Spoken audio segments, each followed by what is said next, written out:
Thanks for joining us for Turn the Page with Paige, brought to you by Southwestern Illinois College. I'm your host, Paige Holsey. In the children's book, Five Fingers, young readers are learning to count and trace. This time, though, they are counting 5 generations, tracing a family's roots between St. Louis and West Africa, and learning about the role of slavery in that journey. Author Tamara Watkins joined us in studio.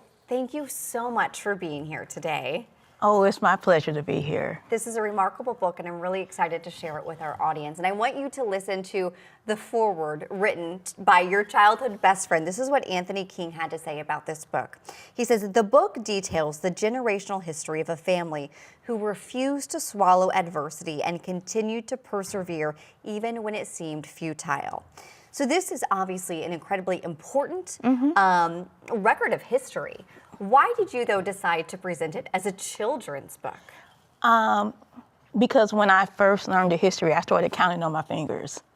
Were you a child? No, actually. Oh, okay. No, actually, I recently, like in the last it's been about 12, 15 years now that we really got a collection of the family history and were able to really trace the heritage back. Because of some research of my late Uncle Price, who kind of put the history together, and we had this family tree chart that was showing generation by generation how the family came to be what we are now. So using 5 fingers, yeah, can you tell us who each one represents, what person? You have Mahuda, who was the young African woman. You have her daughter, Celie. And then Celie had Mary Alice. Now, Mary Alice was kind of born right around freedom time. And then she had my grandfather, Wooster, who was born near the turn of the century. And then you have my father, who's deceased now, but he was born right toward the tail end of the Great Depression. So I wanted to find a way to honor my father's journey and the journey of the ones who came before him. Because I think all of them have a life lesson that we can learn from about perseverance and endurance and about going forward. Because sometimes I think we get stuck or allow ourselves to get stuck. And I think having stories like this, and if they can make it, then I think we all can make it. Yeah, I mean, each character, each piece of history is so strong and so important and so pivotal to this entire story. I do have to say I was especially drawn, though, to your father, John Ralph. Yeah. So he was born, as you said, during the Great Depression. And he said that as long as you're breathing, you can begin again. Yeah. Which I think is a really powerful statement. Is there a character that you felt especially drawn to or connected to when you learned more about them? I was very interested in actually Mary Alice, because the interesting thing about her is that even as an older in her grandmother years, like my dad's one of 16, and she was able to educate the first like 6 or 7 of her grandchildren, and she taught them how to read and write, at a very young age. Before they even went to school, they already knew how to read and write and things like that. So I thought that was very fascinating that she was up in years and still was able to educate her grandchildren. So I thought that was very interesting. Very impressive. Yes, too. yes, Wow. yes. So you worked with a local illustrator on this project. Yes. What kind of conversations did you guys have about the intent behind the artwork? What I wanted Tiffany to do is I wanted her to keep it real simple, because she's a graphic artist and she's used to wanting things to be like perfect. And I wanted it to feel kiddish. Like I used to take children's books like this and get paper and trace the characters out. Yeah. And I wanted kids to feel like that. I wanted it to have quality, but I didn't want it to be too perfect where the kids didn't feel like they couldn't draw it themselves. Yeah, it looks very traditional, not computer generated, right, like we see so much of today. Yeah, I wanted it to have a feel of like when I was a kid and being excited to read. So we use watercolor and color pencil, and of course we use Adobe Illustrator and those tools, but it was a lot of watercolor and color pencil and that, because I'm an artist myself, so I have a appreciation for certain traditions. Yes, yeah, it has a beautiful vibe throughout it. Yes. What do you hope that readers of any age or race or religion take away from this book? That, we're all connected. That we're really not all that different. I mean, that, really experiences tie us all together. And that this is just a story of a family, that decided to go forward. And that I hope that this inspires other families to go forward, and whatever you face, you can make it, and you can plant a seed and become something great.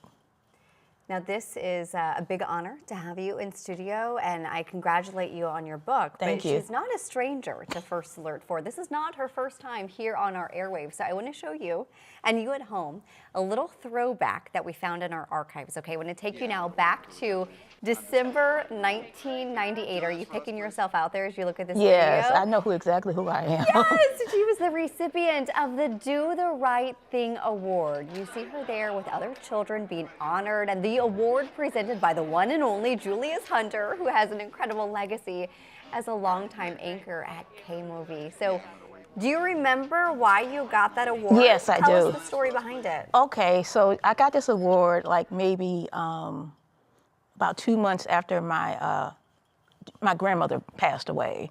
So my mom nominated me for the award because I basically gave up a lot of my high school career, like my high school activities, to come home and take care of my grandmother, my Nana, as I call her. And so she wrote in, and I was selected among I think 200 recipients. And I didn't even know I received it. It was funny because we had just moved from one house to another, and the police were looking for me.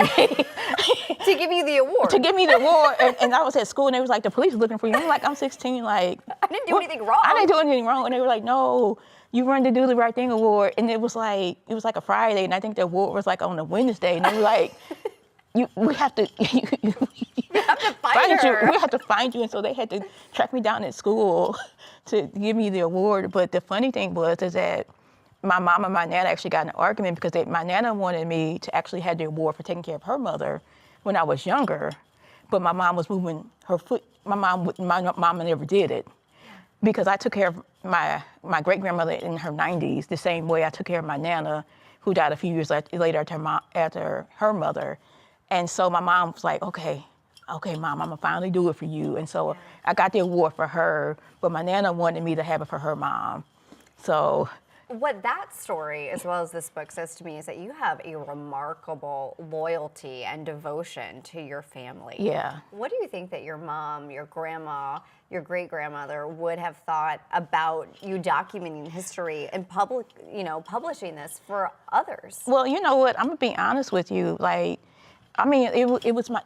Nana's the reason I'm really here, because my Nana was the first one who actually saw the gift of poetry or writing in me, because when I was about 9 or 10, I saw the Clinton inauguration and Maya Angelou talk about on the Post of the Morning. And I was so excited about that poem that the next day my Nana brought me home 50 copies of that poem and introduced me to I Know Why the Caged Bird Sings. And I connected to, and she was like, she's a little St. Louis girl like you. And I felt so awkward, but she gave me voice. And she always encouraged my poetry, my writing. So in a way, she's still the wind beneath my wings, because she would always push me and always propelled me into my greatness. That is beautiful. That is beautiful. Thank you for sharing that. And now I believe that other little girls here in St. Louis are going to see you, and they're going to see your book, and you're going to give them that push to do great things. Well, I hope it inspires, because this is just a humble offering of something that was given to me. Before we go, I want to ask for one more recommendation. Can you share another book that you've appreciated or want to share as a recommendation for others?